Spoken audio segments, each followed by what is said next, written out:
Bismillahirrahmanirrahim. Assalamualaikum warahmatullahi wabarakatuh. Apa kabar nih Bapak Ibu semua? Sehat? Sehat ya. Nikmat sehat itu sesuatu yang mahal. Jadi mudah-mudahan dengan kita masih diberikan kesehatan oleh Allah, itu artinya kita masih dikasih kepercayaan untuk bisa menjalankan peran-peran strategis kita sebagai suami, sebagai istri, sebagai anak, sebagai orang tua. Masih ada kesempatan bagi kita untuk mencetak anak-anak generasi yang bisa diandalkan, yang menjadi bonus demografi nanti saat kita mendapatkan bonus demografi 2045. Anak-anak kita tumbuh menjadi anak yang percaya. Amin ya rabbal alamin. Dalam sebuah dikatakan barang siapa menempuh satu jalan untuk menuntut ilmu, maka Allah mudahkan jalannya menuju surga. Mudah-mudahan kita semua dimudahkan oleh Allah jalannya menuju surga. Amin.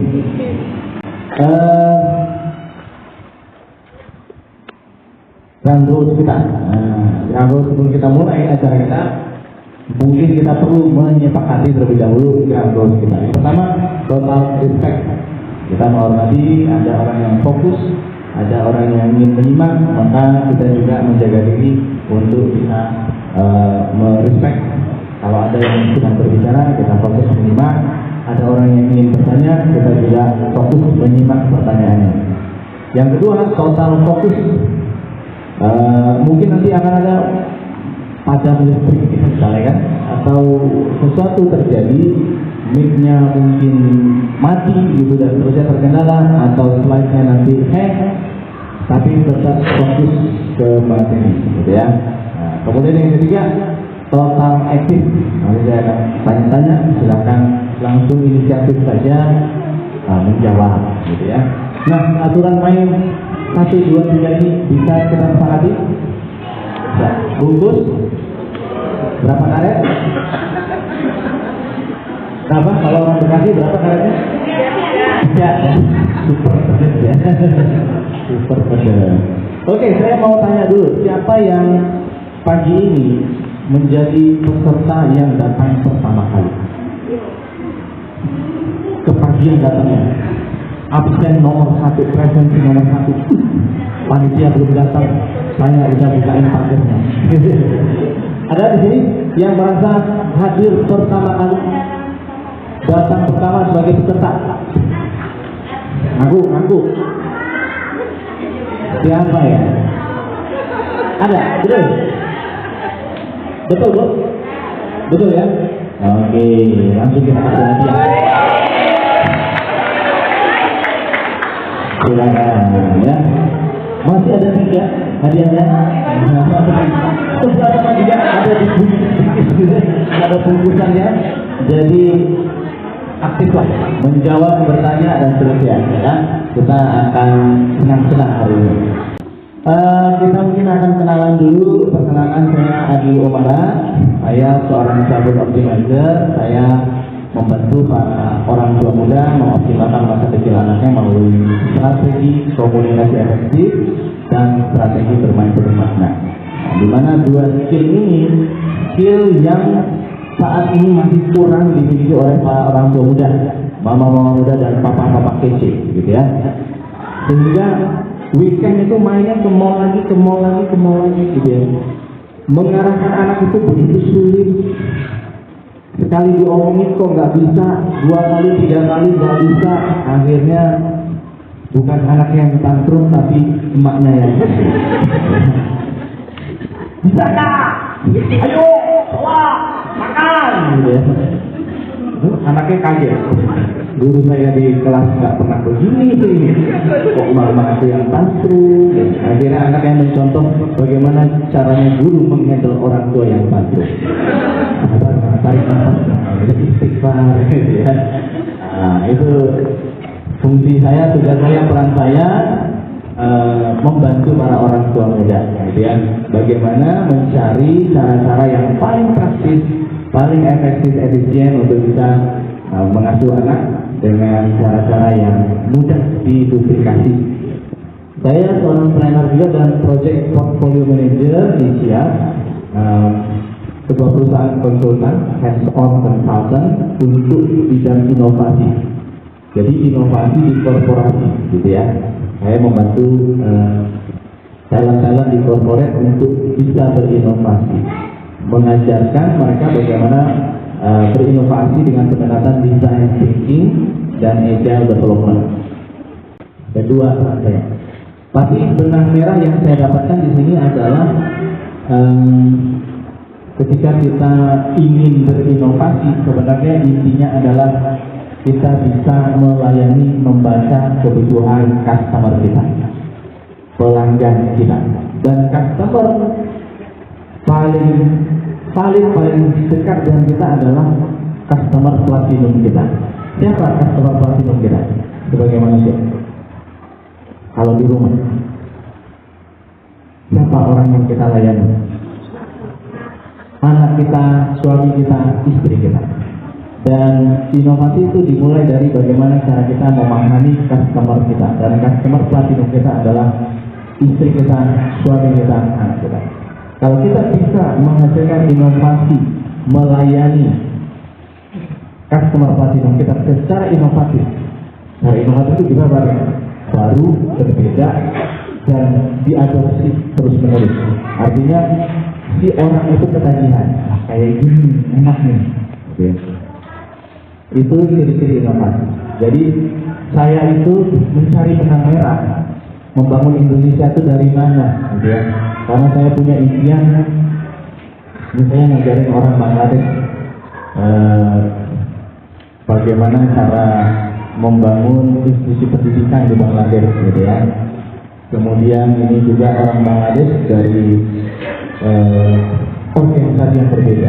Mereka senang sekali datang ke Indonesia dan belajar tentang pendidikan dari Indonesia.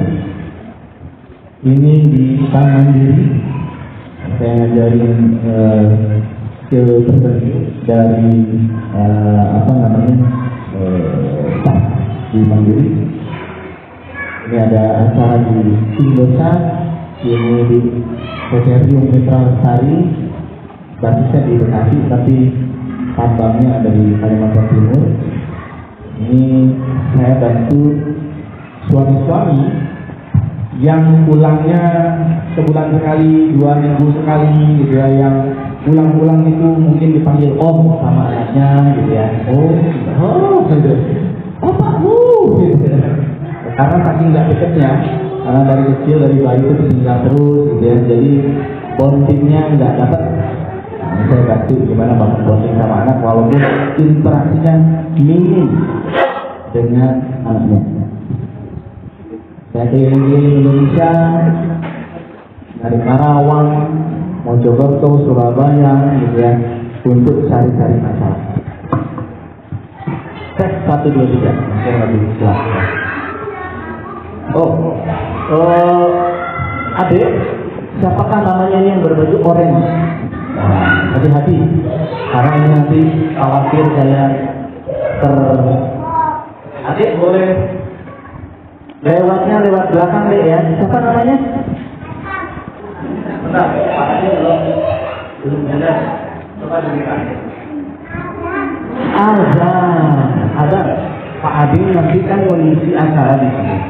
Itu ada info. Kalau mau lewat boleh lewat belakang. Boleh? Boleh. Kalau lewat depan nanti khawatir akan terjatuh karena kena kabel. Pokoknya keliling-keliling Indonesia cari-cari masalah para orang tua muda dan menghadirkan solusi untuk mereka. Nah, apa hal yang paling terjadi yang sedang happening di dunia? Ini dia, bonus demografi. Di Rusia, wanitanya kebanyakan jomblo, pemerintahnya mengimbau negara lain, laki-laki lain untuk menikahi wanita Rusia karena rasionya kebanyakan wanita. Di mana lagi? Saudi Arabia, maharnya untuk nikah itu mahal sekali sehingga orang menunda untuk menikah. Kalaupun menikah bukan menikahi wanita Arab, wanita Indonesia. wanita dari negara lain karena maharnya murah, lebih murah dibandingkan wanita Arab. Wanita Arab berapa maharnya? 100 ekor unta. Ini deh, gitu ya. Sehingga yang terjadi adalah reproduksi anak manusia di negara-negara ini terkendala. Di Amerika Serikat pertumbuhan penduduknya stagnan bahkan minus, sudah masuk minus di tahun-tahun 2 tahun terakhir. Di 3 tahun terakhir masih stagnan, tetap, tapi 2 tahun terakhir minus. Di Jerman pertumbuhan penduduk minus, yang berkembang biak orang-orang keturunan Turki. Di Mesut Ozil gitu ya dan CS itu berkembang biak di Jerman, tapi orang Eropa Jerman sendiri tidak berkembang biak. Gitu ya. Orang Jepang negara tua, 40 juta rumah di 10 juta ke 40 juta rumah. 10 juta rumah. 10 juta rumah diakuisisi oleh pemerintah. Kenapa? Karena itu keluarga nggak ada yang lanjutin. Perkembang biakannya nggak berketurunan. Jadi rumahnya kosong. 10 juta rumah diakuisisi oleh pemerintah. Bayangin 10 juta. Di Taiwan manusia kasus kompetitornya ada. Orang kalau main di taman, kita kalau main di taman, orang bawa stroller, itu isinya biasanya apa? Stroller? Biasanya apa? Kalau di Indonesia? Bayi. Kalau di Taiwan beda. Isinya anak anjing. Jadi ditanya, sama keluarganya, saya tidak berkeluarga. Enggak berkeluarga. Wih, saya nggak percaya sama laki-laki. Semua laki-laki sama. Suka selingkuh. Jadi dia nggak percaya sama laki-laki, akhirnya nggak menikah. Pelihara anjing, anak anjing. Anjing lebih setia. Ya, fenomenanya itu. Di Singapura orang ogah punya anak. Kenapa? Karena mahal biaya hidup. Kalau mau punya anak harus pikirin flatnya di mana. Nambah anak berarti nambah flat yang lebih besar. Biaya makan, biaya pendidikan semua dipikirin banget. Ya, jadi daripada sedih, tak setia. Di kota juga sama, ogah nikah, ogah ribet. Nah, di Indonesia berbeda.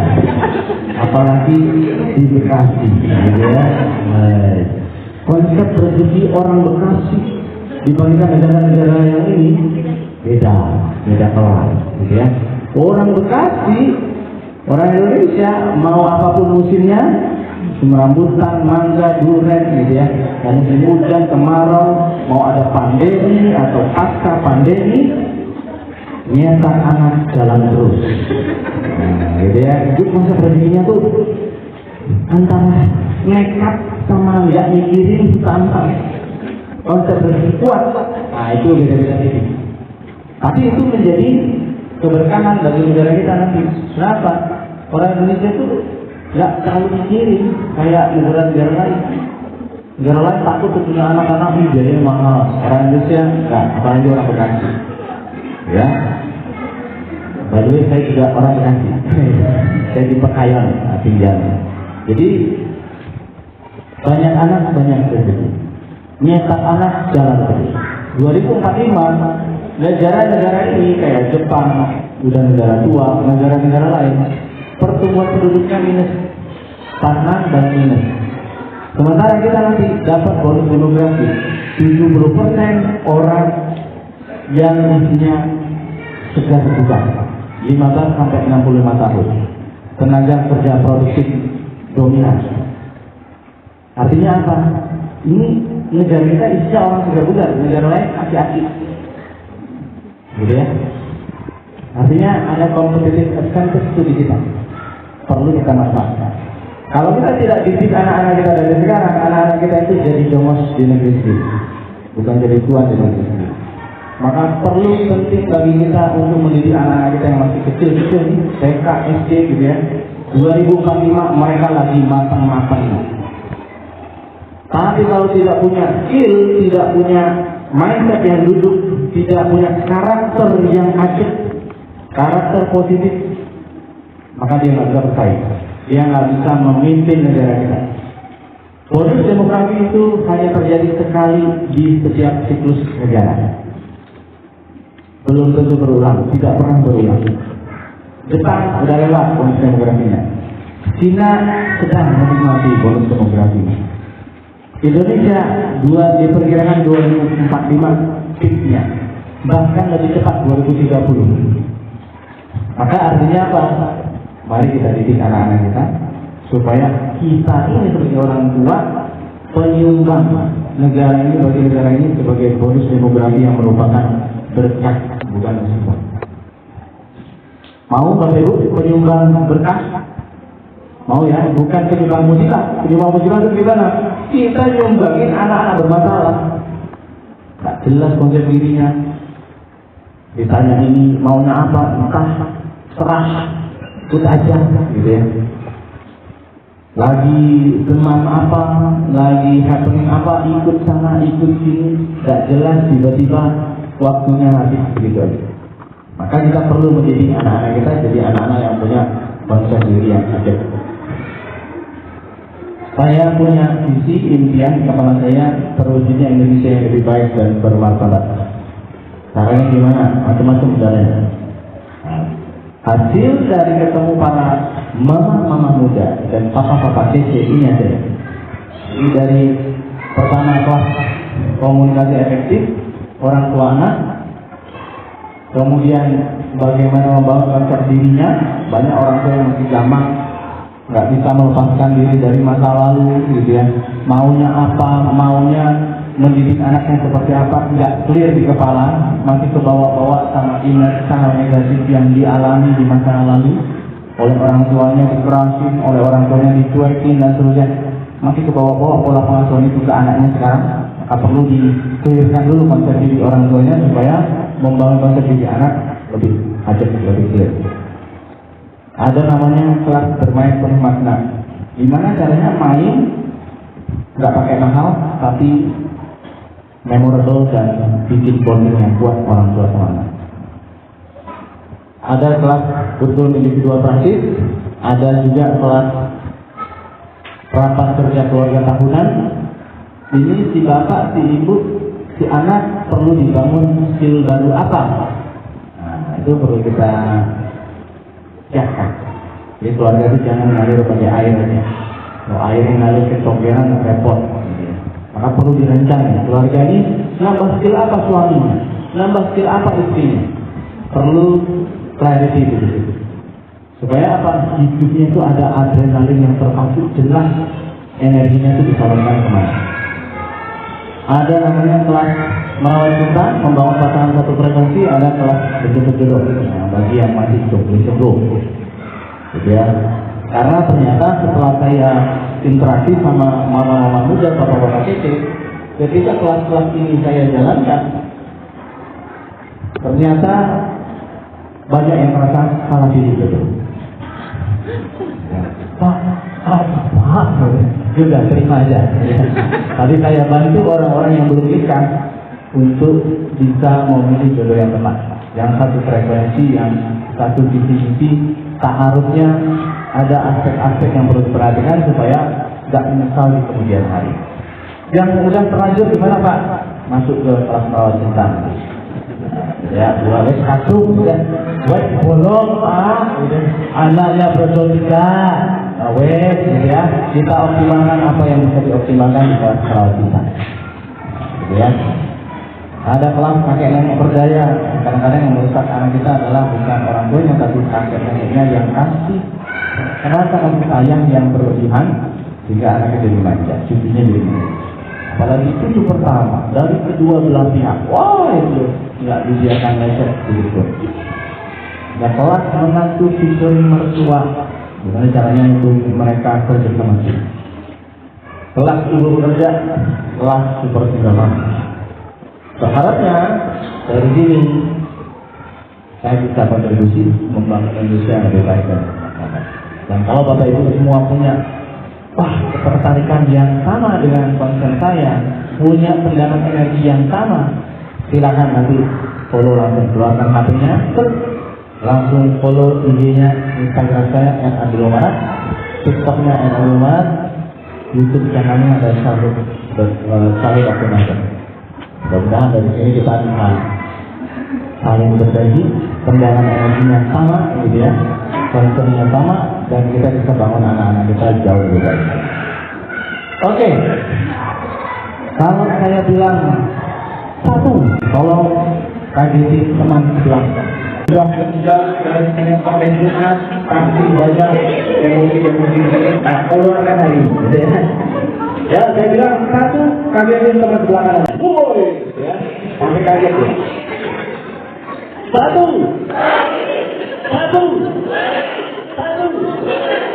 Sambil dilihat orang sebelah kanannya. Belum kenal kan, belum kenal. Woi, gitu ya. Nah, ya, sekali lagi. Satu.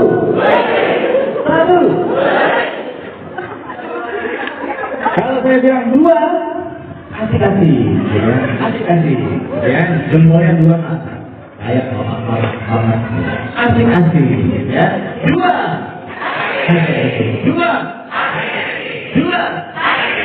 satu. Kalau saya bilang tiga, tarik teman sebelah kirinya, tarik dagunya, dan langsung disebut N, ya, dengan N, ya. Bapak-bapak yang ada janji, jangan sampai dilewatkan. Ya, tadi teman sebelah kiri ya. Kalau tadi sebelah kanan yang pertama, yang sekarang sebelah kiri langsung disentuh lalu katakan. Ya, tiga. Satu, dua, tiga.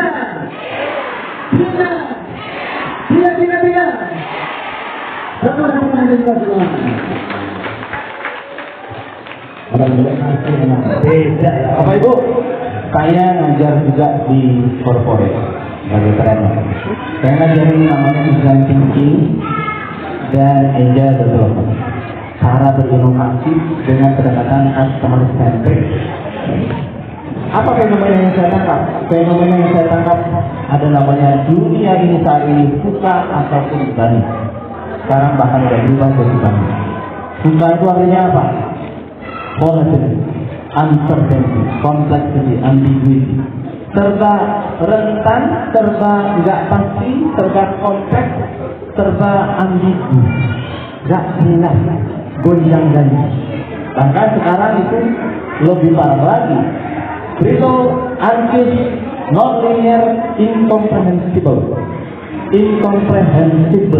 Artinya ini nggak ada yang lengkap, ini serba mencemaskan. Perusahaan kita yang kita jalani sekarang bisa jadi untung tahun ini, tahun depan bisa jadi tutup. Nggak ada yang pasti. Inovasinya serba cepat, teknologi baru mendisrupsi, menghilangkan bisnis existence dengan cepat. Jadi dunianya begitu gaduh riuh, berubah dengan cepat, tidak pasti. Maka dengan kondisi seperti ini, maka butuh orang-orang yang seperti apa? Orang-orang yang tangguh, orang-orang yang bisa berdansa dengan kondisi yang tidak ideal sekalipun. Dan transparansi dan intuisinya tajam. Ini oke, ini nggak oke, gitu ya. Dan dia terbuka menyampaikan secara asertif kenyamanan maupun ketidaknyamanan dia. Maka orang-orang yang punya skill, kapabilitas di sebelah kanan ini, inilah yang bisa survive. Yang bisa survive di dunia saat ini dan di dunia di masa mendatang. Karena dunia tadi yang saya katakan serba tidak pasti, serba lapuk, gitu ya, dan serba mencemaskan, tidak linear. Dunia itu gonjang-ganjing, dunia itu gonjang-ganjing. Maka dibutuhkan orang yang tangguh. Maka kita kalau mendidik anak sekarang udah ketinggalan zaman banget kalau kita tuh masih berorientasi nilai rapor. Apa nilai rapor anak saya untuk pelajaran ini, itu, A, B, C, D, itu udah nggak relevan. Kalau kita masih sebagai orang tua mengejar itu saja, gitu ya, itu nggak relevan. Karena yang dibutuhkan orang-orang yang punya kapabilitas seperti ini, misalnya dia yang bisa menghadapi situasi kondisi yang tidak ideal di dunia saat ini. Maka kalau di zaman mungkin angkatan kita dulu, kalau mau sukses itu caranya adalah belajar yang rajin, hafalin semua RPUL, RPAL gitu ya. Hafalin pokoknya semua, dan yang dihafalkan itu pasti keluar di ujian. Dan kalau ujiannya bagus berarti masa depan cerah. Kenapa? Karena bisa masuk SD favorit, bisa masuk SMP favorit, bisa masuk SMA favorit. Dengan SMA favorit berarti bisa masuk universitas favorit. Kalau masuk universitas yang bonafit favorit, maka besar kemungkinan untuk bisa bekerja di korporat yang bonafit juga. Cara sukses di masa lalu begitu algoritmanya. Saat ini orang bisa sukses dengan banyak jalur kebanyakan. Sudah tahu di TikTok atau di Instagram yang bercanda, tahu kata itu bercanda. Semua orang bercanda. UGM terkenal diulang di mana-mana melalui bercanda. Suka motor gitu doang, orang bisa naik. Cepat naik, bisa cepat turun. Artinya kreativitas itu adalah kunci. Orang yang bisa tampil berbeda, unik, baru, menghadirkan kebaruan, menghibur, solutif, itu orang-orang yang bisa berada di atas rata-rata kerumunan. Maka algoritma sukses sekarang itu sudah berbeda. Kadang-kadang kalau kita sekarang mau jadi apa? Tidak ada yang jadi insinyur, jadi dokter, jadi tidak ada. Saya mau jadi dokter, saya mau jadi youtuber, saya mau jadi content creator.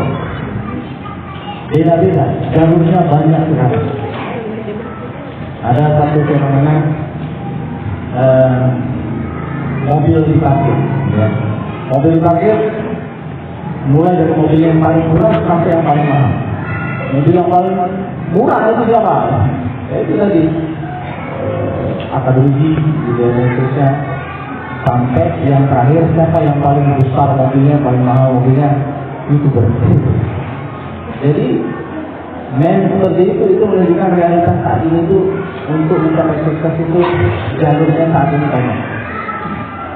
Maka algoritma kalau kita berpikir anak kita itu akan seperti apa kita bentuk, maka fokus ke sini tadi. Bentuklah anak-anak yang resiliensinya tinggi, punya empati, mindfulness, hadir tentunya. Kalau saat main dia main, kalau saat dia belajar gitu ya. Bukan mencampur adukan, nggak gampang cemas, bisa adaptasi dengan cepat, intuisinya tajam, menjawab sesuatu itu secara presisi. Karena dia nggak hanya jadi kutu buku yang belajar di kamar, di depan meja belajar, tapi dia bisa bergaul dengan siapa? Fleksibel.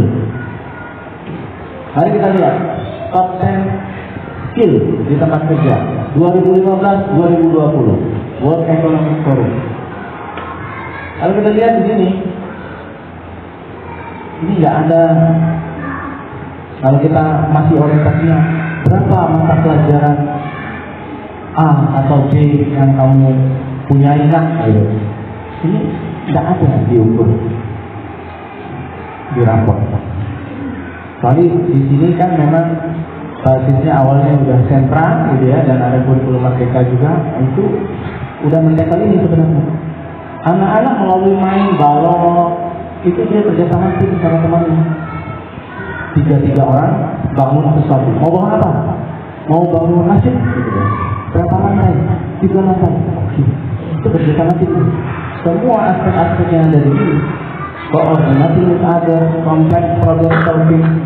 Kita bangun bawahnya dulu, jangan atasnya. Ada temannya punya pikiran, udah kita bangun atasnya aja dulu, gitu ya. Bukan. Itu proses problem solving. Dan juga koordinasi with other.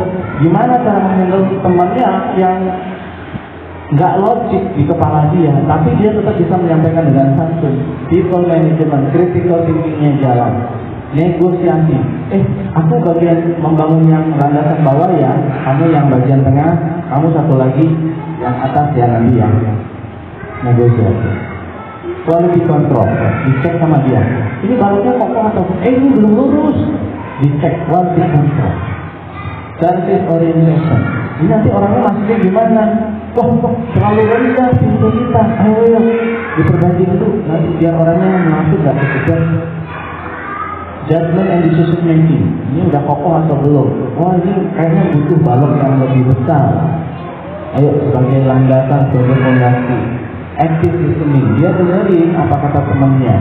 Dia nggak mengabaikan. Creativity, punya ide liar, ide gila, ide baru, diwujudkan ke dalam bangunan balok yang mau dibangun. Jadi pembelajaran di sekolah kita fokusnya itu sebenarnya ke sini, membangun hal-hal aspek-aspek ini. Di 2020 diproyeksikan waktu itu riset dari World Economic Forum. Kalau mau sukses di tempat kerja, menguasai ekonomi dunia, maka dalam itu butuh kemampuan apa? Diproyeksikan waktu itu di 2020. Tidak beda jauh sama 2015. Ganti posisi aja. Tambahannya emotional intelligence sama cognitive flexibility. Artinya apa? Ya, secara emosi dia stabil, nggak baperan, nggak gampang meledak. Ya, cognitive flexibility itu dia kalau mau sesuatu, dia akan tempuh caranya apapun. Kalau saat ini kepentok nggak bisa, dia akan cari jalan kanan, kiri, atas, bawah. Apapun cara dia cari tahu. Lincah. Bukan orang yang dapat masalah, ya udah diam aja. Aku nggak bisa, ya udah diam enggak. Nah itu namanya cognitive flexibility. Goalnya tetap akan dia capai dengan cara yang berbeda-beda.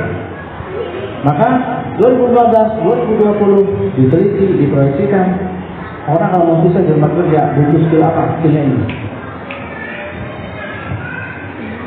Kalau kita ngasih algoritma sukses menurut kita anak itu harus hafal ini, hafal itu, hafal ini, hafal itu, nggak berguna.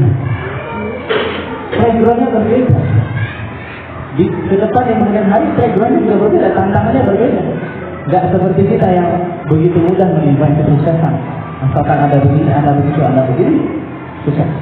Tak begitu sekarang aturannya. Dan diteliti lagi di 2025 belum kejadian. Intinya dibagi kategorinya 4. Problem solving, self management, working with people, technology use and development.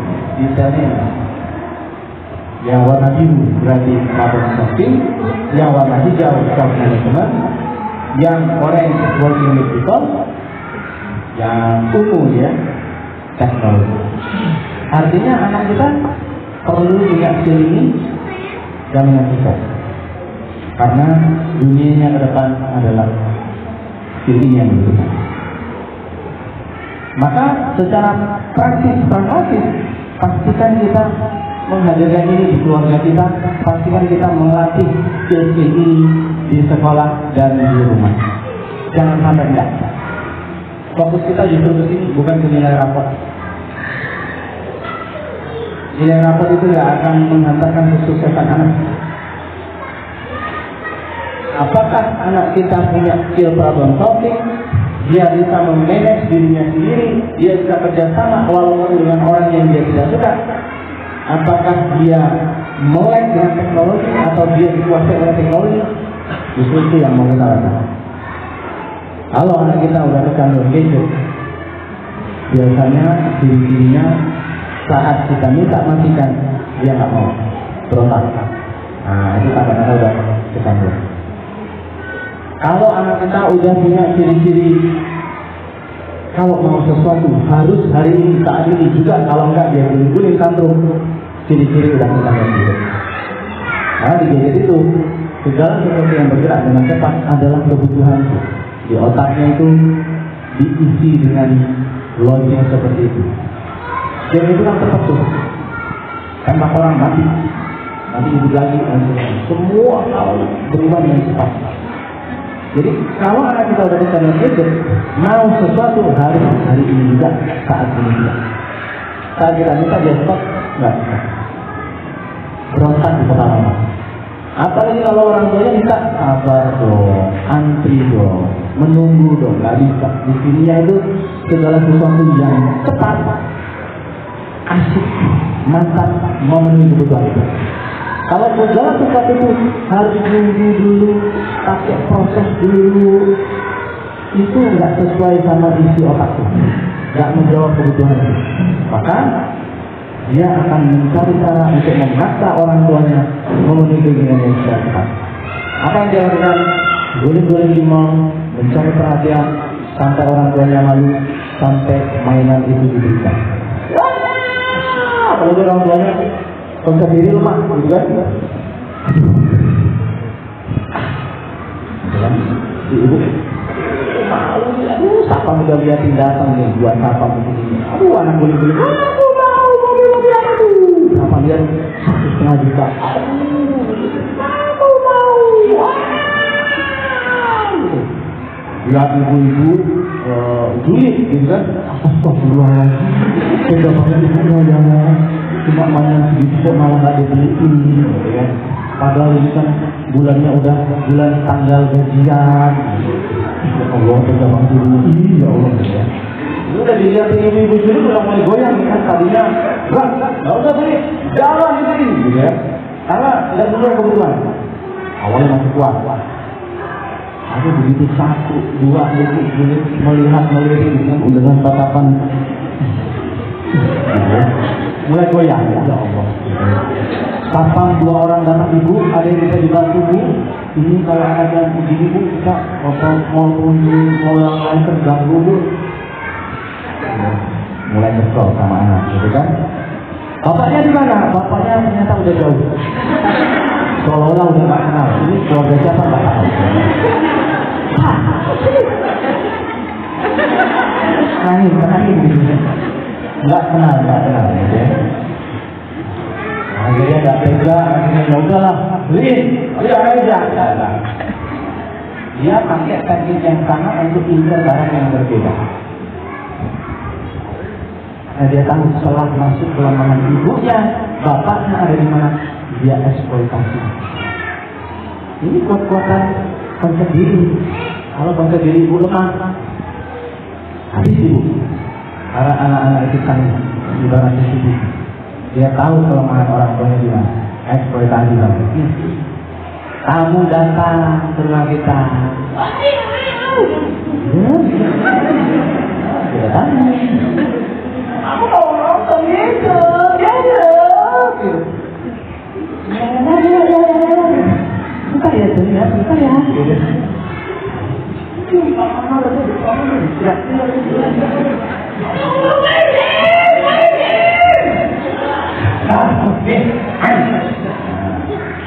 Keinginan dia terpenuhi.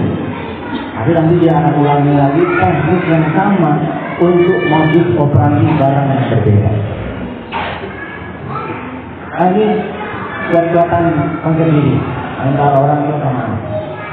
Konsep diri si anak, saya mau sesuatu, hari ini harus ada duit, wajib. Apapun caranya saya akan tunggu, meskipun harus mempermalukan orang tua saya. Karena saya tahu dia lemah konsep diri. Dia eksploitasi lah. Maka hal-hal ini yang justru menjadi fokus orang tua untuk dibangun, diinstalasi pada anak kita. Gak penting dia raportnya berapa, rankingnya berapa, udah gak penting kan? Gak relevan untuk kita eksplorasi. Tapi kalau dia punya skill ini, dia bisa menyelesaikan masalahnya sendiri. Dia bisa memanage diri dia sendiri, gak gampang tanggung. Dia bisa kerjasama sama temannya dari latar belakang yang berbeda. Dia bisa menggunakan teknologi sesuai kebutuhan. Kamu mau apa? Aku mau nonton ya. Kenapa? Nonton kartun ABC. Apa positifnya nonton? Oh ya, saya belum tahu. Di kartun ABC itu ya, dia itu ada proses kerjasama ini. Yang mana itu saling bantu kalau ada masalah di situ. Yang warna biru, kartunya warna biru membantu dari angkat udara, yang ini dari darat, yang ini dari. Jadi ada manfaat itu. Ada. Boleh kita nonton. Dia mengasuh teknologi, mengasuh konten karena dia tahu ada manfaatnya, ada tujuannya, ada manfaatnya. Itu anak-anak yang nggak gampang dibaca oleh teknologi. Dia masih menjadi khalifah, masih menjadi tuan. Teknologi didudukkan sebagai tools, alat bantu untuk bertumbuh sebagai manusia. Kalau anak kita udah kecanduan gadget, dia bukan lagi tuan atas dirinya, dia menjadi jongos dari si teknologi, dari internet, dari HP. HP udah jadi tuannya, dia menghamba kepada HP itu. Aku kecanduan, pokoknya main terus, lewat sholat udah bablas, makan siang udah nggak kepikiran, mandi apalagi. Sering kita temui berita-berita orang meninggal di depan game online, belum mandi, belum makan 2 hari. Kenapa? Nggak bisa punya kontrol atas dirinya lagi. Dia dikontrol oleh game. Maka hati-hati bagi kita, kalau anak kita itu tidak bisa ikuti aturan main, bisa jadi ada kita memberikan akses dia bisa main game, itu udah berlebihan. Jadi cirinya gampang. Kalau kita minta dia matikan game yang dia nggak bisa, nggak mau, tanggung, meledak. Nah itu ciri-ciri anak masih in control atau udah out of control terhadap game, terhadap api gadget. Kalau kita matikan, dia suka maksa, nah itu artinya udah ada kecanduan. Coba dicek saja sekarang masing-masing. Matikan ya Le, kita mau sholat dulu. Oke, nah kalau masih tenang, artinya dia masih mengontrol tuh. Dia masih jadi tuan atas tuh. Tapi kalau dia mau gitu harus suka maksa anaknya. Itu artinya dia sudah terprovokasi oleh si gadget, oleh si HP. Si HP itu, si gadget itu, si game online itu lebih besar daripada anak kita. Anak kita ngikut pola permainan yang sudah dirancang oleh game developer. Dia menjadi manusia yang powerless, bukan powerful lagi. Oke. Dan fenomena yang sekarang banyak anak-anak yang tumbuh sebagai strawberry generation. Strawberry generation itu indah di luar, dilihat pandang wah merah merona, begitu disamperin bengek ya, gampang hancur. Mungkin bapak-bapak di kantornya kalau interaksi sama Gen Z gitu ya, itu tersinggung dikit, bosnya nggak enak, tulis di sosmed. Wah masih aku resign. Misalnya nggak one man notice, two man notice nggak, besok ya langsung ngajarin. Saking begitu lemahnya, gitu ya. Daya juang nggak ada, lembek gitu. Ditekan sekali di depan umum langsung mutung. Ngambek, kayaknya aku betulin. Karena apa? Selalu dilindungi oleh orang tua. Bisa jadi orang tuanya dulu masa kecilnya nggak nyaman, sehingga dia nggak mau anaknya mengalami ketidaknyamanan juga, terlalu overprotective, terlalu dilindungi, akhirnya anaknya jadi terlalu rentan. Kita nggak mau mencetak anak yang indah di luar tapi bengek di dalam. Harus daya juangnya tinggi. Nah, maka kita perlu membangun anak-anak yang tangguh, dan untuk itu kita perlu kolaborasi. Guru sama orang tua perlu membangun pola asuh yang efektif dan berkarakter. Karakter yang mengacu ke yang tadi. Skill-skill yang dibutuhkan secara praktis pragmatis itu ke sana loh arahnya. Dan sekolah kita fokusnya membangun karakter. Dan kalau tidak terjadi kolaborasi antara guru dengan orang tua, program di sekolah kok beda sama di rumah. Nah itu agak repot. Anaknya bingung. Di rumah kok disuapin, di sekolah makan sendiri. Di sekolah buka sepatu, kaos kaki sendiri. Tapi di rumah saat berangkat sekolah ini kakinya. Aduh, masakin. Aku mau masak sendiri kok. Anaknya kan. Aku udah mau berangkat. Atas nama ingin cepat. Maka anaknya tuh nggak dikasih kesempatan untuk belajar, mengurus tas manage itu nggak dikasih. Mau makan sendiri? Tapi ya, sah. Nggak mandiri ya, pasti ya. Maka butuh kolaborasi ini. Ditangkap satu-satu. Kolaborasi guru dan orang tua sudah lain atau belum, ya? Karena apa yang dibangun di rumah sama di sekolah perlu sinkron. Kalau nggak sinkron, bingung anaknya. Sebenarnya yang bagus itu mandiri atau manja ya? Bingung dia. Dibangun di sekolah, bukan di rumah. Bukan di rumah. Yang mana yang sebenarnya? Ya, nggak jadi karakter. Kunci dari karakter terbangun itu adalah repetisi. Diulang sehingga jadi karakter. Nah, kita belajar terlebih dahulu prinsip dasarnya. Apa dari sisi mindset yang itu perlu duduk di kepala kita agar terinstalasi di kepala kita. Kalau kita mau kolaborasi dulu orang tua membangun pola asuh yang efektif dan berkarakter, maka kita perlu dudukkan dulu prinsip dasar di kepala kita. Mindsetnya harus duduk, harus ada, harus clear terlebih dahulu. Jangan goyang-goyang. Yuk, kita belajar prinsip dasarnya terlebih dahulu. Mindsetnya duduk, nanti skillsetnya mudah kita terapkan. Tapi kalau mindsetnya aja goyang-goyang, menjalankan skillsetnya nanti terasa berat.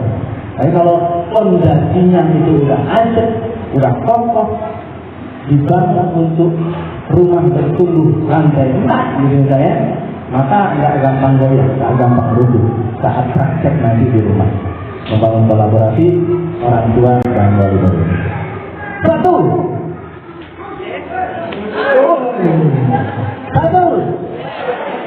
dua, tiga.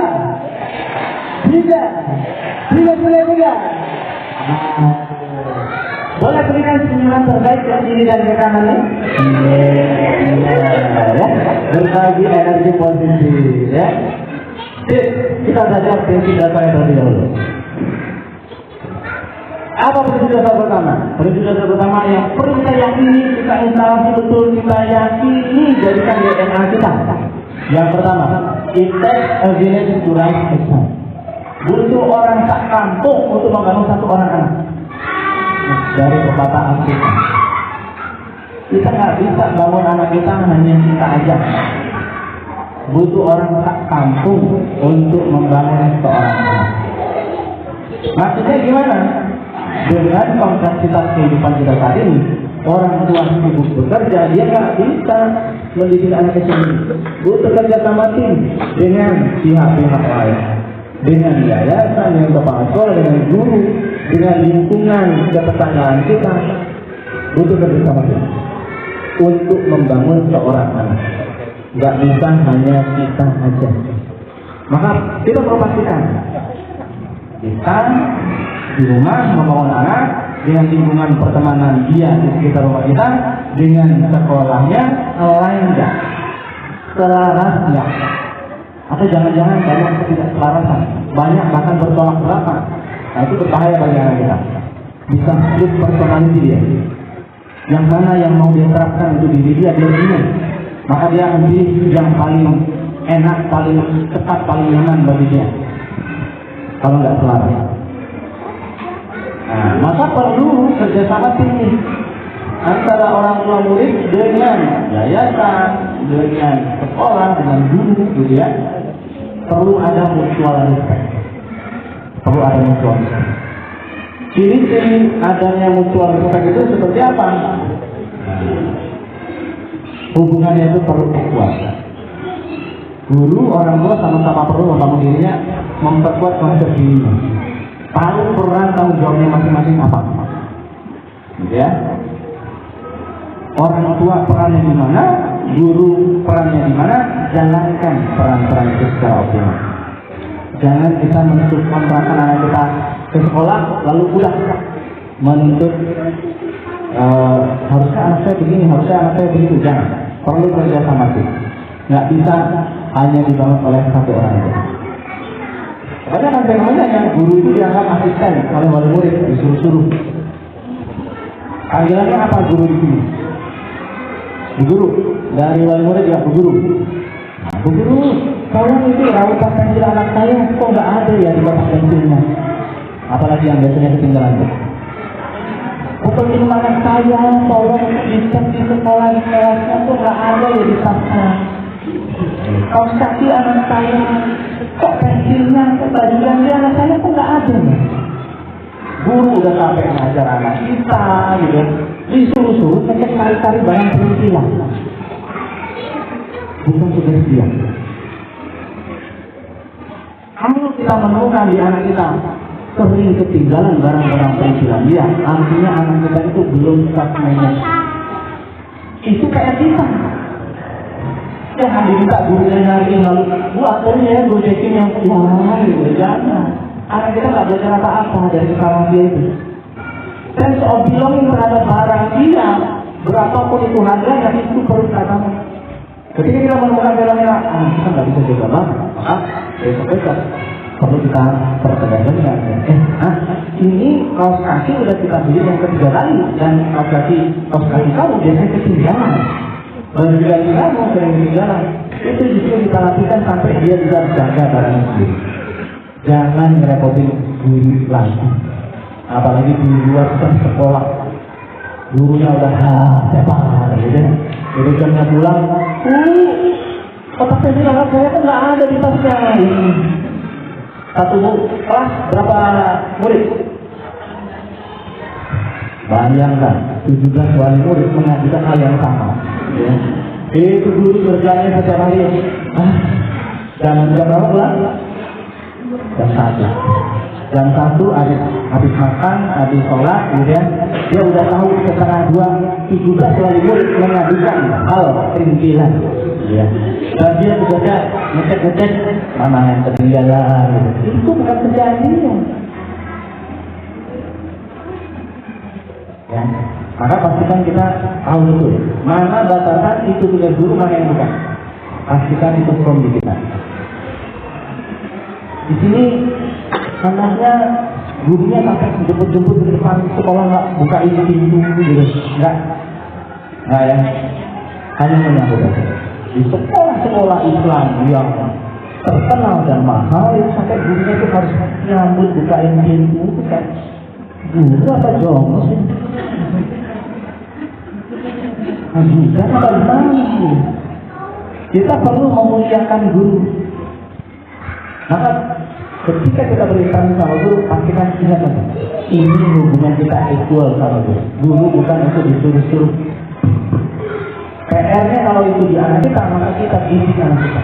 Jangan ketinggalan ini dan ketinggalan itu, jaga barangnya, pastikan bikin checklistnya. Oh, yang dibawa hari ini ada checklistnya, nanti pulang kita coba. Wah, berarti masih ketinggalan botol minumanmu. Apa strategi yang saya ketinggalan? Oh ya, aku akan cek ulang sebelum pulang. Apalagi aku akan gantungin botol minuman kemana-mana selama hidup kita. Nah, gitu. Bagus, hidupmu brilian. Apalagi aku bantu teman, aku minta bantu temanku ngingetin botol minumanku supaya dibawa pulang. Mantap. Jadi problem solving itu perlu kita encourage dari anak kita. Jangan disuruh-suruh lagi gurunya udah capek mendidik anak kita dari pagi sampai siang. Disuruh-suruh nyari-nyari. Kalau tidak ada kerjasama tim, anak jadi korban karena mengalami bingung peran. Di rumah, di sekolah standarnya beda. Maka mulai hari ini tolong diperhatikan betul. Standar di sekolah kayak gimana, samakan. Ya. Kalau ada hal-hal yang tidak memberdayakan di keluarga kita, ikut aja. Di sekolah diapakan anak kita ikut.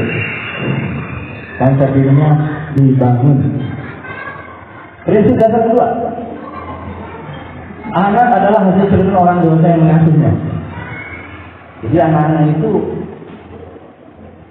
enak dapat ikutan kita aja. Kita kayak gimana di rumah, begitulah anak. Yang dia yakin, dia nggak tahu benar salah atau tidak. Yang penting emakku kayak gitu, ya akan begitu. Aku lakukan. bapakku kayak gitu, ya itu yang benar menurut versi si anak dan dia. Ada orang tua yang gini, besokin sama anak, ayo, gitu kan? Sabar, mama itu lagi repot ini, sabar dong kamu, sabar.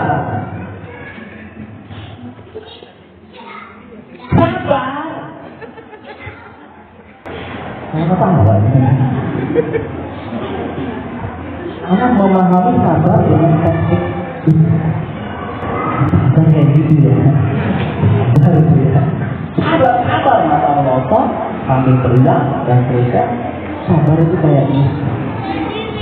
Jadi anak akan mengikuti apa yang dia lihat. Begitu. Maka pastikan kita merasa dirinya tadi pantau oleh anak kita 24 jam. Apa yang dia lihat, dia dengar, dia rasakan dari panca indera, itu yang diyakini sebagai sebuah kebenaran.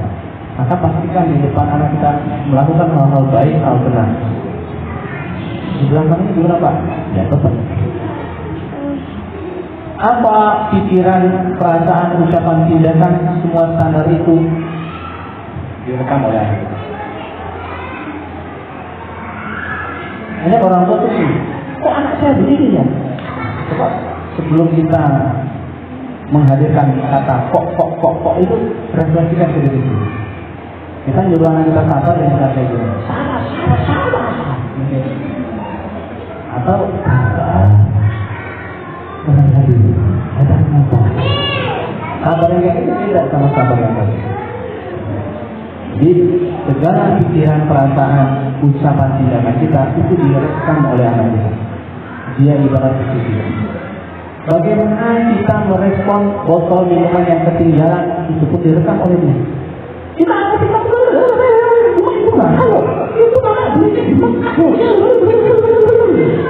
saat ada masalah dia akan melakukan hal yang sama, ngomel ke temannya, ke adiknya, ke kakaknya.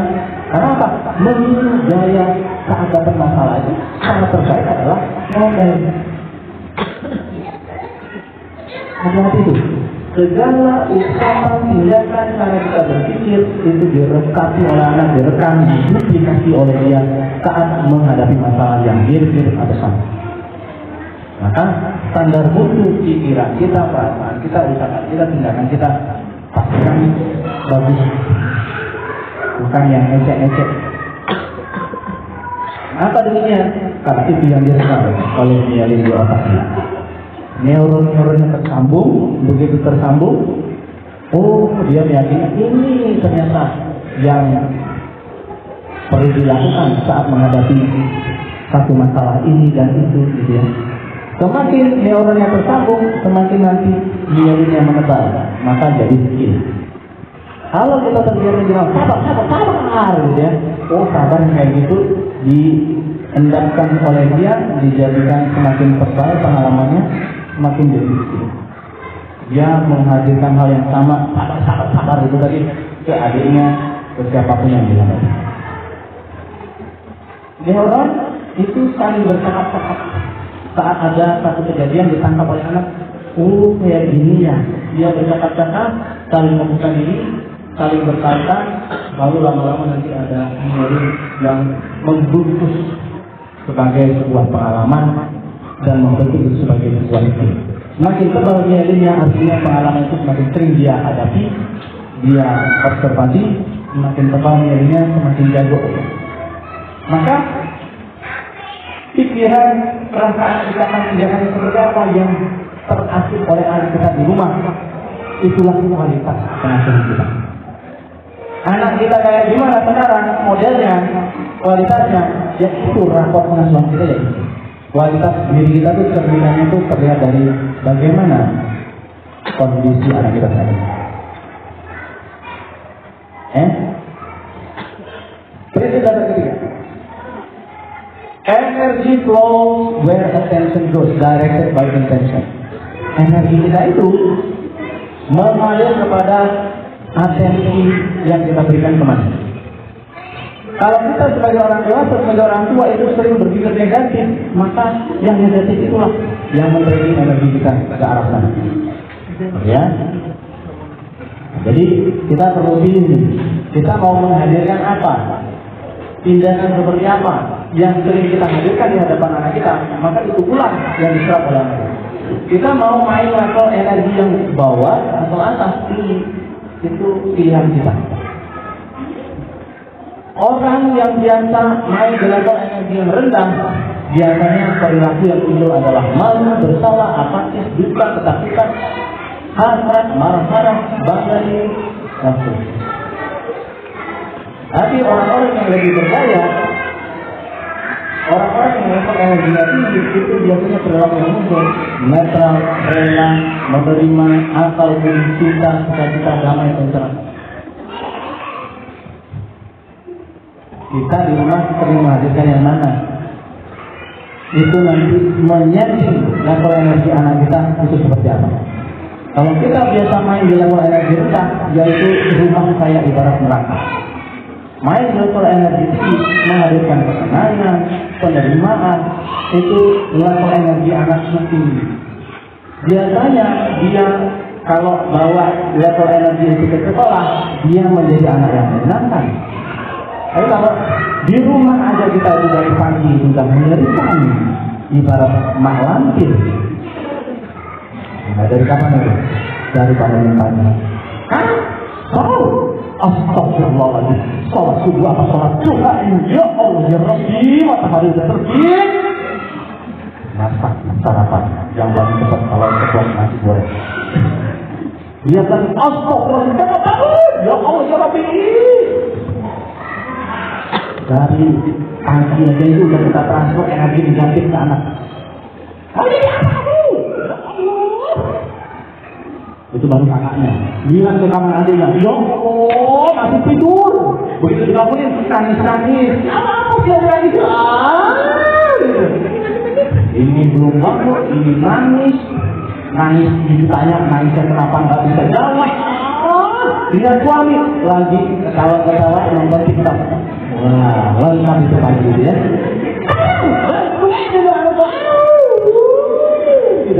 Pagi-pagi udah lengkap.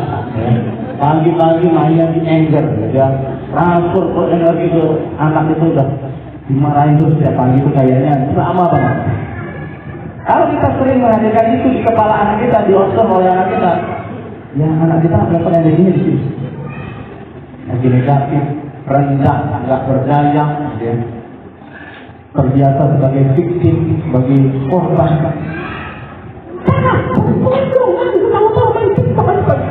Baca berita, nonton bola, apa semua itu nggak bantuin aku. Wah, udah perang. Suami berangkat dalam keadaan runyam hatinya, anak juga berangkat dalam keadaan nggak nyaman hatinya. Di sekolah, kebetulan di jurnal, hitam semua. Di atas ada 2 merah. Gurunya penasaran, ini apa nih? Yang berapa? Oh ini monster. Maksudnya gimana tuh? Ini mama lagi marah-marah sama ini. Ya. Ada taringnya 2 putih gitu ya. Ini gaya dia.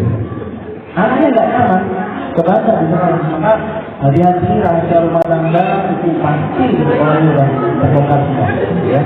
Melalui jurnal itu ketahuan semua. Mana mama yang main di level energinya rendah sama yang di level yang tinggi. Beda kualitas anaknya. Maka hati-hati kita. Nah, ini perhatikan. Kepanikan, kecemasan, ketakutan, kekhawatiran itu menular. Sebagaimana ketenangan, kesigapan, kegesitan, penuh cinta juga menular. Nah, kita mau menghadirkan apa di kepala anak kita? Ini nggak ada benar, nggak ada salah. Dua-duanya bisa benar. Tapi pertanyaan yang mana yang lebih memberdayakan? Yang kepake bagi anak kita, kalau dia jadi bonus demografi negara ini, itu berdaya bagi dia, skillnya. Maka kita mau mengeluarkan apa? Bagi orang tua yang sering cemas, panik, takut, belum terjadi.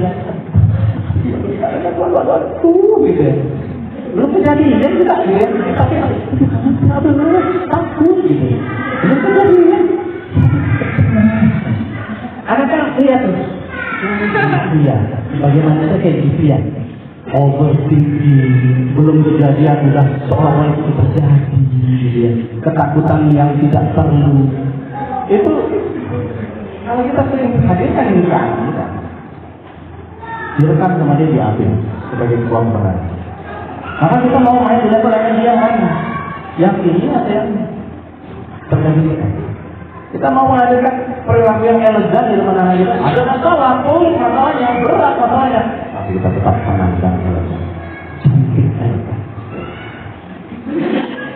Ya? Nah, itu adik jatuh loh. Tenang, tenang.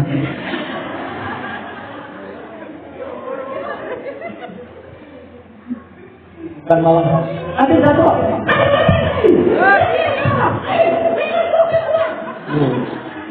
Anaknya lagi akhirnya ada belum nih, iya nih, ruangan tidak dari sana nih.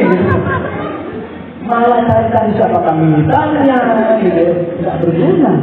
Tetap tenang dan elegan dan apapun seberat apapun masalahnya. Ditenangkan dulu anaknya. Ayo, siapa yang dijadikan baru anak itu ya. Ayo, kita pakai trombokop ya. Dioles dulu, ditanamkan dulu, kasih ini. Dan tenang baru. Tadi boleh diceritakan kronologisnya gimana? Kakak sama adik duduk dulu di sini. Gimana tadi? Kasihkan anak saja tenang. Itu anak jadi kayak, mama itu kalau ada masalah tetap tenang aja. Oh kayak gitu cara manusia menghandle masalah. Oke, aku akan tiru cara ini. Beda sama orang yang serba takut, serba cemas, serba panik, khawatir, belum kejadian tapi udah panik, sinyal itu yang dikirimkan terus ke anak. Kasihan, tertular. Anda pilih mana? Mau menularkan karakter yang mana? Semua tergantung kita. Kita mau hadirkan yang mana? Orang kayak gimana? Kita bisa define, kita bisa definisikan, kita bisa hadirkan, diperlihatkan ke anak.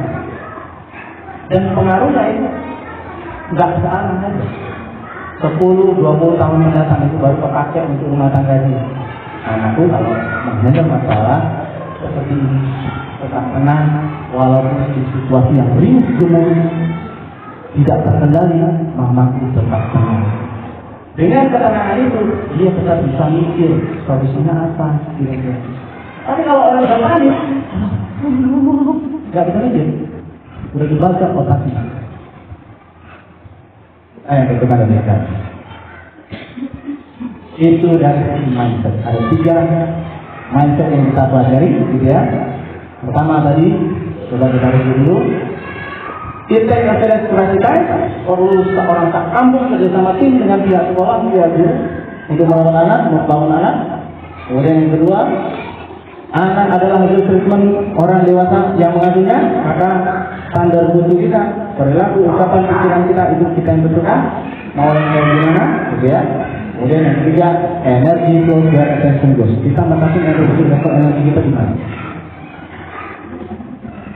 Itu yang kita yang tentukan. Kita melihat guru di sekolah. Ini aku udah lama di SPI. Ini guru anak ini kita bukan. Setiap hari kerjaan kita julid.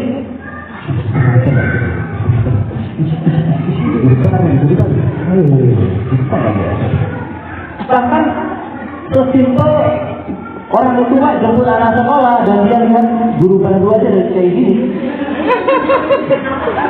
Itu udah bikin guru dia insecure gitu ya. Maka kita perlu put our trust kepada guru walaupun dia masih guru baru. Simpel itu.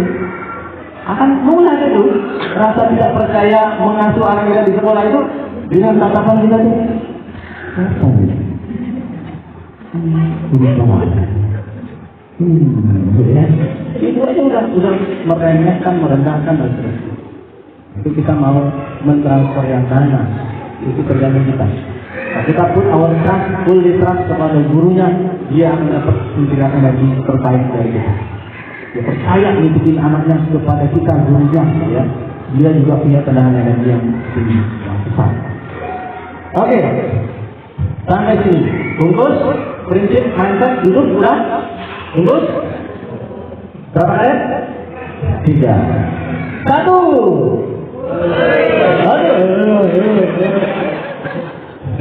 Udah complicated di kepala saya Pak. Aduh, banyak banget kesalahan saya ya. Satu,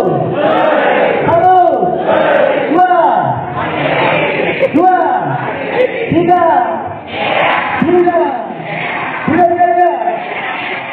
Tepuk tangan kita semua.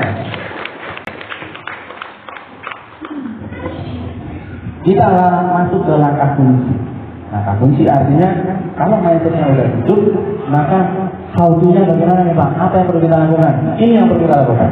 Nah, langkah kunci itu langkah udah masuk ke technicality.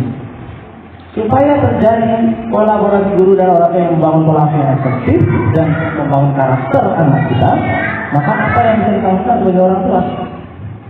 Pertama, bangun trust anak kita. Trust anak kita itu kita setting, kita bangun supaya dia punya trust yang tinggi. Trust itu maksudnya gimana Pak? Trust itu ada 4. Pertama, trust pada diri dia sendiri. Aku bisa nggak ya? Aku bisa nggak? Aduh, aku nggak bisa. Pasang kostum sepatu aku nggak bisa. Kalau anak kita banyak ngaku nggak bisa ya, artinya dia belum trust sama kemampuan diri dia sendiri. Itu perlu kita bangun. Supaya apa? Dia punya self confidence, self efficacy namanya. Self confidence berkaitan sama kemampuan terhadap skill tertentu. Self efficacy itu berkaitan sama skill tertentu yang belum dia kuasai, tapi dia yakin di masa depan dia bisa kejar itu skill. Walaupun saat ini dia belum punya. Ngaruhnya larinya nanti itu jangka panjang. Kalau dia nggak trust sama diri dia sendiri, bagaimana bisa untuk bertumbuh? Sama diri dia sendiri nggak percaya. Sama ungkapan keyakinan dia sendiri dia nggak percaya. Bagaimana mungkin dia punya power untuk meyakinkan, menginfluence orang lain? Masih saja lemah bagaikan bunga jatuh di kantong bunga. Apalah aku mah apa aku? Kalau prinsip di kepala dia masih kayak gitu, nggak oke anak kita. Maka orang tua bedakan antara rendah hati sama rendah diri. Kurang-kurang itu bahasa yang mendiscounting diri kita. Aku mau apa? Aku cuma ibu rumah tangga. Ibu rumah tangga itu butuh skill yang multitasking loh, gitu ya. Mikirin itu, berstrategi ini itu dan sebagainya. Itu bukan hanya sekedar ibu rumah tangga biasa. Jadi jangan discounting diri kita di depan anak kita tuh, tunjukkan pride kita, proudness kita terhadap peran yang kita jalankan. Saya alhamdulillah sebagai full timer PD, saat kenalan itu PD. Anak saya 4, alhamdulillah saya full timer. PD itu. Dan apa masih? Saya cuma ibu rumah tangga. Anaknya ini punya. Dia tidak trust pada dirinya sendiri. Kan? Kedua, trust pada ibunya. Kita cek. Trust pada ibu ini dibangun dari saat kapan? Dari saat kehamilan. Apakah saat kehamilan ibu yang ada ngobrol atau tidak? Itu beda koneksi trust kepada ibu antara anak yang diajak ngobrol sama anak yang diajak moderator. Saat udah berjalan dia disini tadi itu diajak ngobrol atau enggak, ditangkap atau enggak, dilihat matanya. Nah, seberapa ini keseriusan sebenarnya itu jadi ngobrol berarti atau begini terbebani.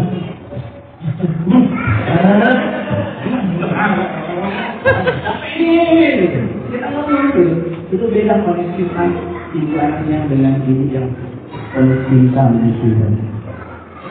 40 hari pertamanya penuh dalam koneksi yang hangat, atau dia ditinggal-tinggal pergi main kucing-kucingan, ibunya harus sudah kerja, gitu dan sebagainya. Dicuci dulu anaknya, bagaimana? Aku dulu. Itu beda rasanya kepada ibunya. Kalau udah ada yang agak besar anaknya itu, kita bisa ngecek behaviornya kayak gimana nih. Anak yang gak trust sama ibunya, saat pisah sama ibunya dia anaknya.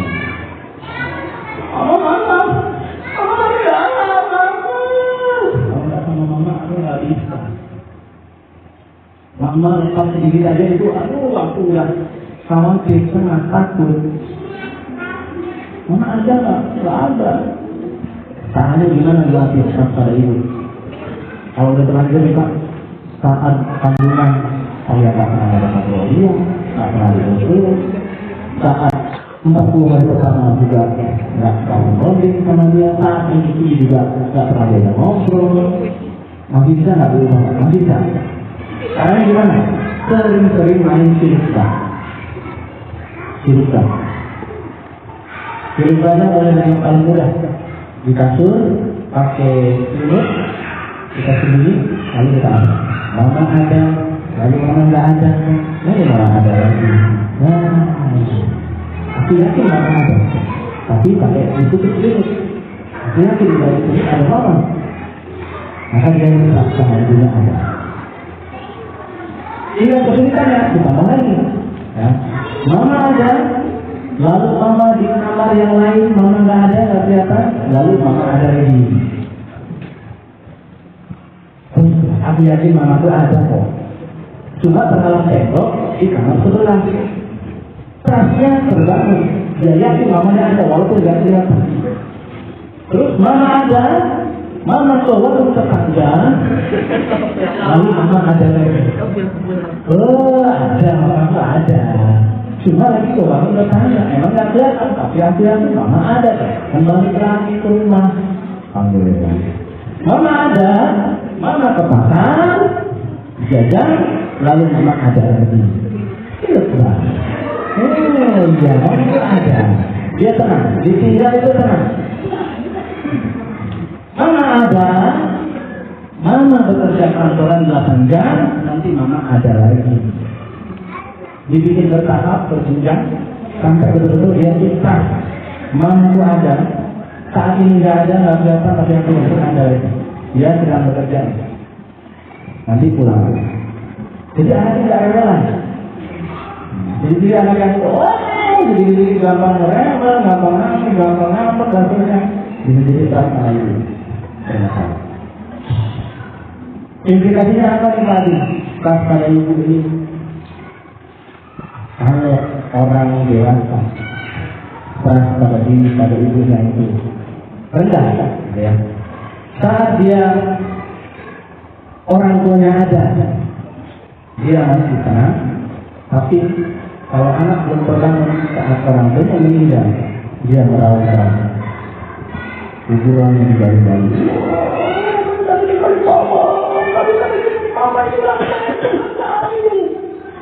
Tapi anaknya sudah terbangun prasna. Mama ada, mama meninggal, tapi mama akan ada lagi. Di alam yang berbeda mencakup akan semua. Prasna sudah terbangun karena main silukanya terbangun. Silukan itu penting terkait pras anak nanti. Atau penting lagi sebenarnya. Jadi abstrak ini, akhirat itu abstrak ini, agama itu abstrak ini. Yang cerita itu membantu anak sebagai anak. Dia lihat, lalu dia tidak ada, tapi dia meyakini itu ada. Berikutnya, pada keluarga itu keluarga besar. Di keluarga kita menjadi dirinya bangga. Pamannya, pakdenya, budenya, sering budi apa ya? Misi, yang ngompol. Sejak ketemu orang tuanya, ibas, kompolnya itu. Indah, nggak nyaman kalau ada arisan keluarga besar itu. Sampai ingat itu terus. Yang ngompol waktu itu, yang dekor di mobil. Anaknya udah TK, udah kelas SD. Tapi pembunuhan itu dilakukan oleh keluarga inti kita, keluarga besar kita. Kamu kita katakan. Bercanda boleh, tapi bercandanya elegan gitu. Yang ada mikir, yang berkelas. Bukan bercanda yang menjatuhkan harga diri anak.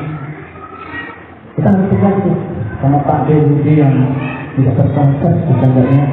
Pak D, Budi, mama itu nggak nyaman bagi anaknya. Rendah diri ya. Berikutnya pada lingkungan. Ya dari lingkungan primer, sekunder, tersier, ya. Artinya dia diajak ke tempat baru, itu bisa nyaman atau enggak? Ada anak-anak yang diajak ke tempat baru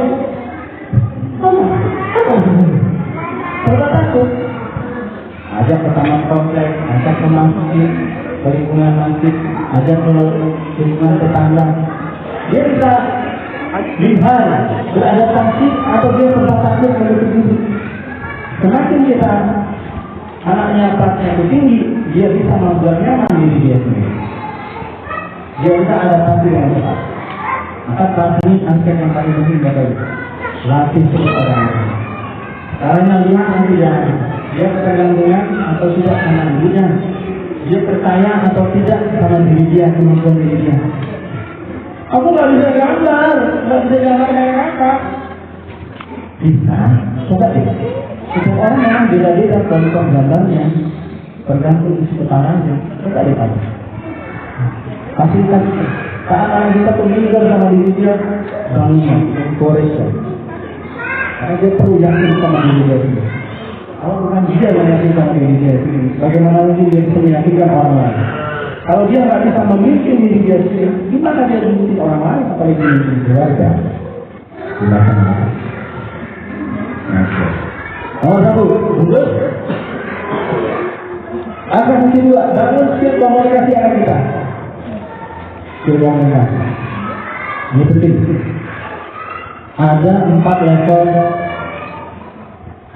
resolusi konflik. Yang pertama, level pasif baik 0 sampai 2 tahun. Kalau ada masalah dia diam, kalau nangis, kalau enggak dia berkata di dalam diri sudah aku yang menderita, biarkan aku sadar kesalahan atau tidak dan terus Brahma sendiri yang diciptakan di kepala itu. Kalau lupa dinaikkan dengan yang tertinggi, yaitu bahasa, selamanya orang yang itu akan datang dari sini. Level pasif, kalau dapat masalah, dia orang banyak ditemui di ibu-ibu. Suaminya nanya, istrinya nanya, suaminya nanya, kenapa mama masih? Kenapa?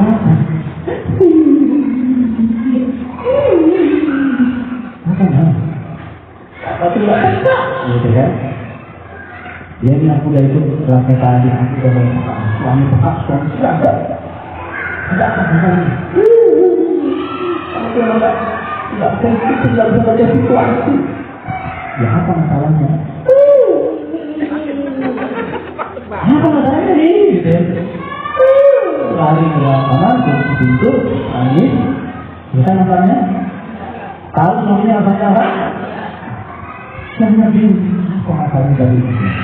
Dari para pusing yang ada di keluarga, antara di kampus. Tak selesai masalahnya malah nambahkan.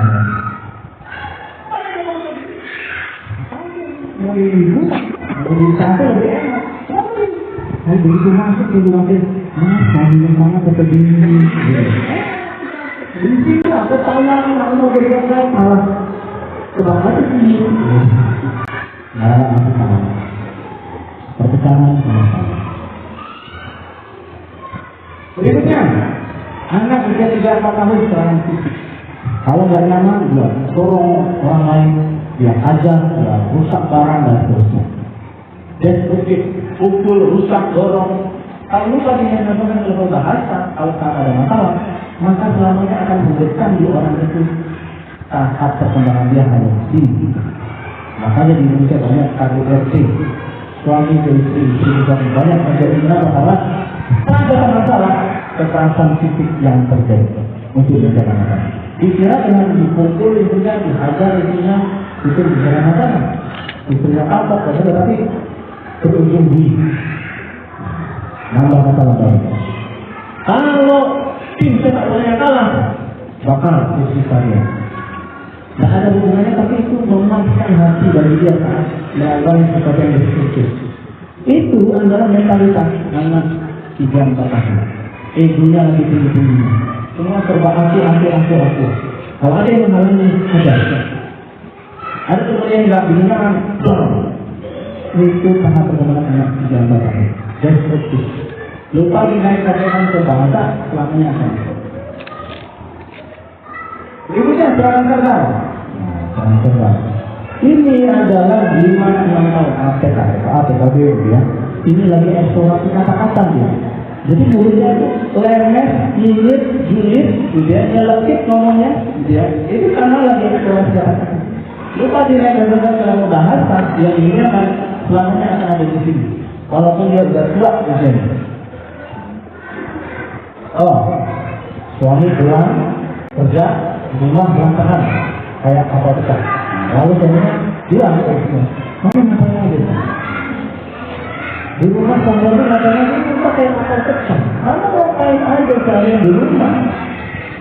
Jadi ini yang coba ulang lagi. Tapi perkataannya gimana? Persisnya gimana? Mama ngapain aja seharian di rumah? Aku tuh bangun jam 3 pagi. Apa suka dengan pajak sebelum subuh? Aku layanin papa. Aku bikin sarapan untuk papa, bikin bekal. Anak-anak sudah siapin sarapan. Aku gak pikir hari ini. Habis itu aku anterin anak sekolah. Habis itu aku ikut kajian rumah. Aku tuh gak tidur ya kali-kali. Aku habis itu beres-beres semua. Aku selesai itu apa? Siang-siang aku gak ada tuh istilahnya bawa-bawa sedikit gak ada ya. Aku mungkin bisa berangkat kerja tidur di bis, tidur di LRT. Aku gak ada tidur. Lalu bapak pulang-pulang mau melihat aku, mana yang ada sehari? Ini ya. Kesel ya. Jadi hati-hati bilang ketika bicara itu, pilihan kata kita itu harus tepat, tidak menyinggung orang lain. Kalau masih menyinggung orang lain, artinya masih diserang-serang saja. Ada satu pemimpin ngomongnya tidak diayak, dikasusin semua-semua turun itu orang. Kenapa? Karena tahap perkembangannya masih diserang-serang. Apapun mereka organisasi masih di orang yang keluar dari mereka. Angkat kami juga tadi yang level bahasa. Kalau ada masalah, bicara baik-baik, ada SPOK-nya. Tapi berbeda boleh bertanya. Jelas. Jangan sampai nggak SPOK, nggak SPOK itu gimana kan? Mas, kalau isunya diambil ya, siapa? Isunya diambil. Mana gitu? Nanti udah keluar belumnya, enggak. Apa ya? Itu yang tadi, katanya sih. Isunya diambil, makanya aku bingung juga ya. Apa paham? Tidak jelas nanti predikat objek bukan. Maka di kelas di sekolah kita ada namanya bahasa sentra dengan bahasa 5 kontinus.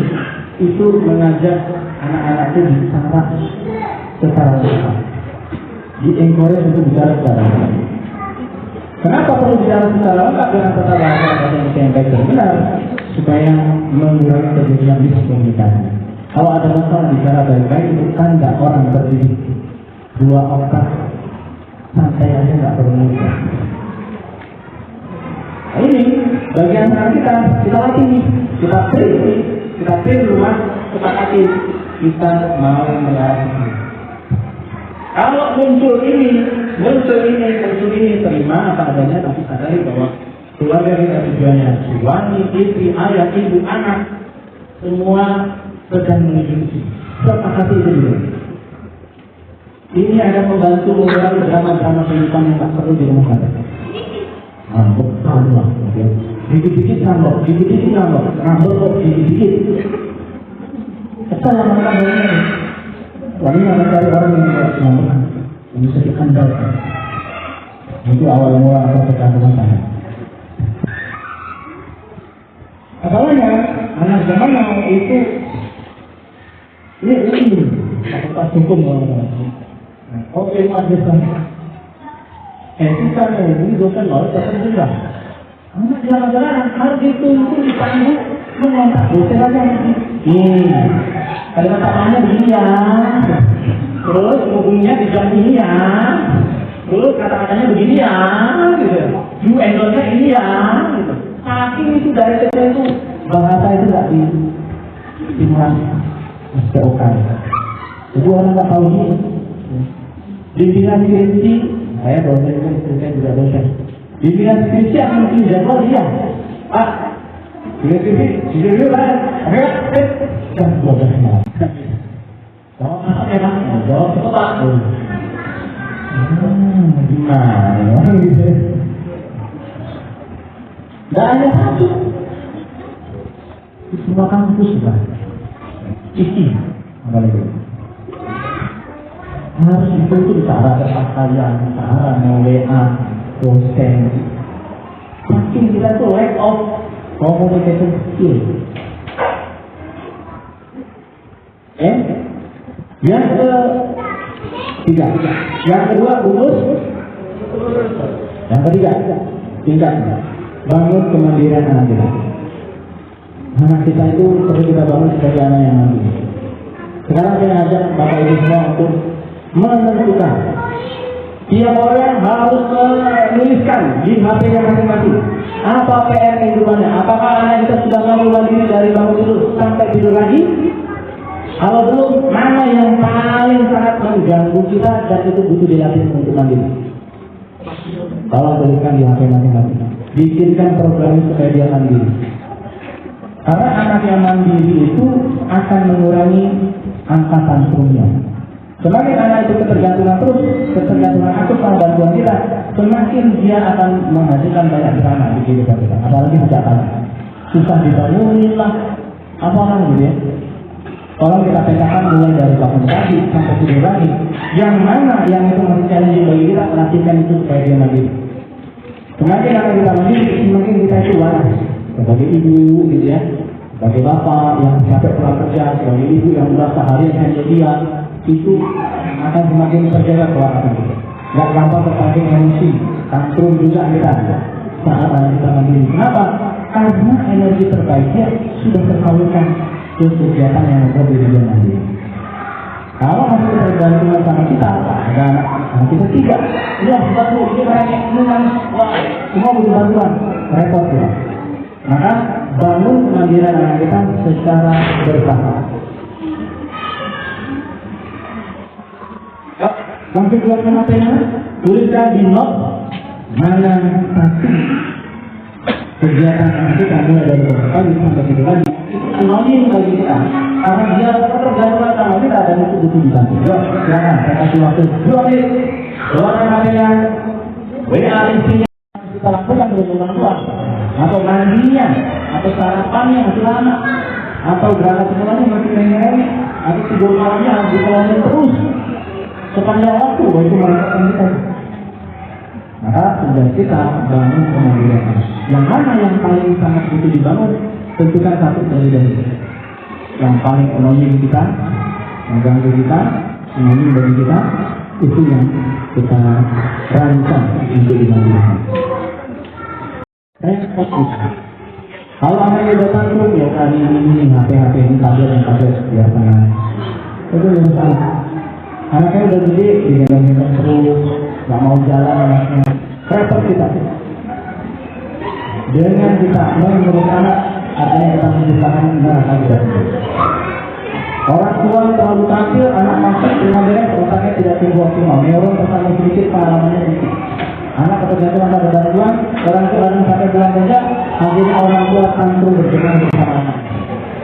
Selalu begitu. Dan ketika anaknya tetap besar, dia bikin masalah, karena ketergantungan bantuan orang tua, semua masalah dibebaskan kepada orang tua untuk dikasih. Itu anak yang butuh. Kurang-kurangilah mengurus anak, mulailah membangun anak. Membangun anak gimana? Makan sendiri, ambil sendiri, secukupnya sesuai kebutuhan.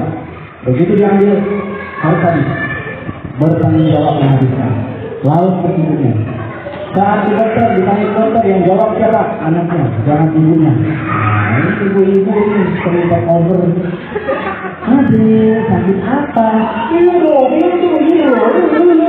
Kalau tidak ada vitamin ini, ditambah itu. Ditanya anaknya udah mau jawab. Lagi ada ibu aku yang jawab seperti itu ya. Jadi tadi ya, tapi tambahin dia kalau bisa seperti ini, dekongkat ini, tambah ya dongkat.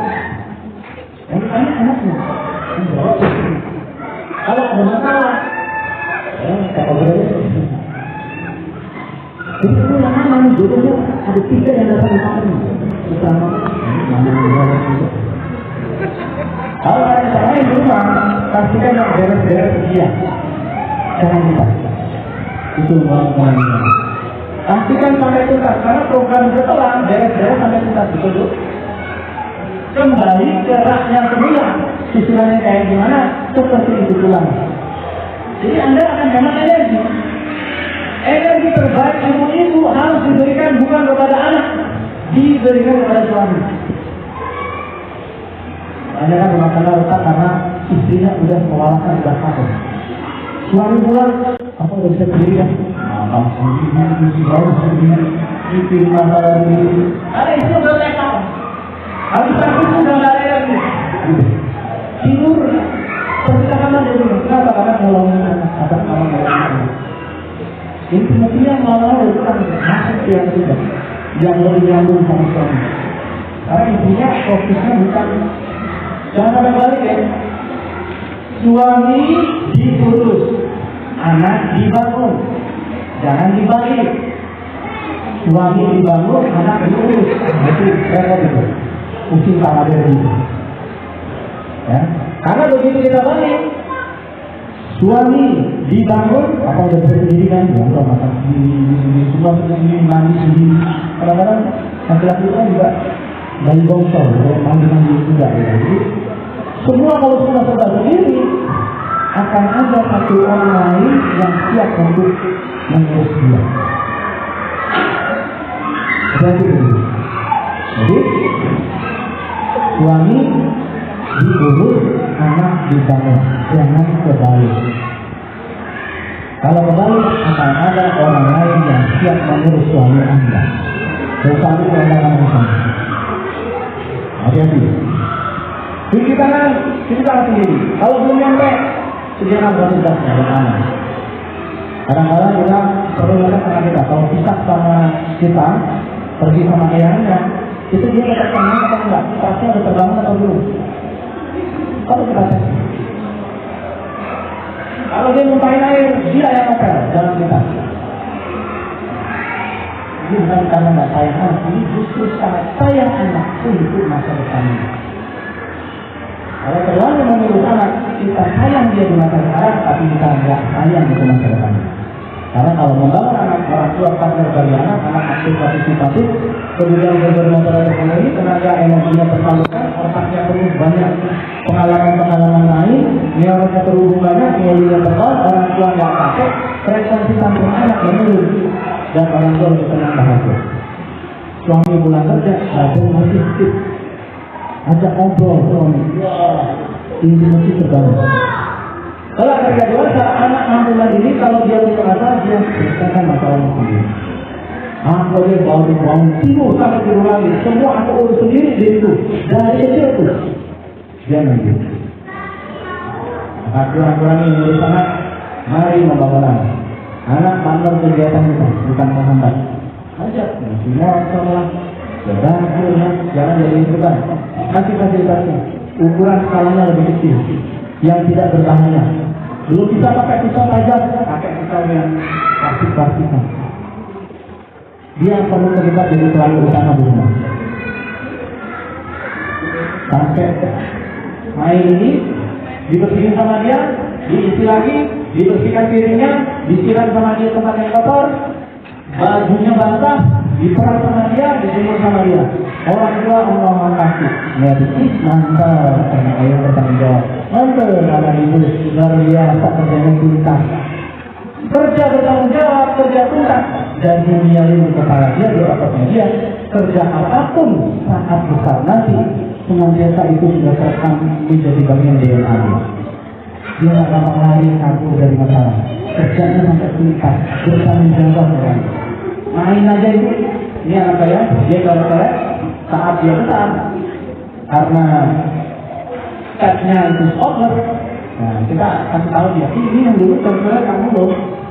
Kita ajak dia bertanggung jawab, dia yang bersih. Kasih air, pukul, ya, sorotannya sengaja nggak kita hilangkan, supaya nunggu momen dia bertanggung jawab membereskan masalah yang dia pilih. Sampai sini. Kalau kita bangun anak, enak, enteng kematian. Apa tujuannya kalau kita bangun anak? Dia banyak knowledge-nya itu dikumpulin, dikonfrontasi sama dia dikumpulin sama dia, jadi sensitif sesuatu di kepala. Dia ada berpikir, oh ini ya, kalau aku begini, jadinya efeknya begitu dan terus. Otaknya itu jalan, otot-ototnya juga jalan. Banyak efeknya, terbantu hidupnya, logikanya kuat, sebab akibat, berpikir solutif, penuh karya, nggak penuh drama, daya juang yang tinggi, percaya diri tinggi, data driven, butuh bukti. Kemudian namanya jujur, bicara dengan fakta, banyak manfaatnya kalau kita nanti. Terakhir, langkah keempat. Apa yang perlu dilakukan? Sinkronkan tahap perkembangan bersama diri. Jadi kalau kita udah bangun, kita secara individu, kita harus sinkronkan tahap perkembangan. Gimana caranya? Ada dua tahap perkembangan. Tahap perkembangan itu artinya ada usia namanya usia kronologis, ada usia biologis. Usia kronologis itu sesuai KTP, sesuai kakak.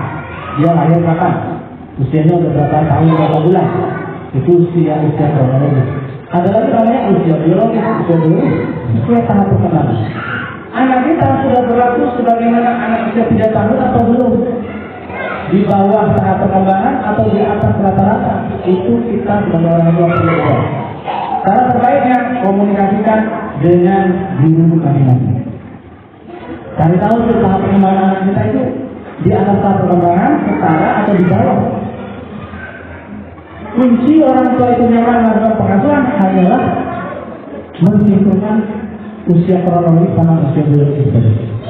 Kalau sinkron antara dia usia 3 tahun, bermaksud bagaimana anak 3 tahun, egois, suka dorong teman, suka gigit teman, itu masih setara, masih alhamdulillah. Kalau kita punya ilmu, kita nggak akan bertanya melihat anak kita bergejolak di usia 3-4 tahun itu nggak akan begitu.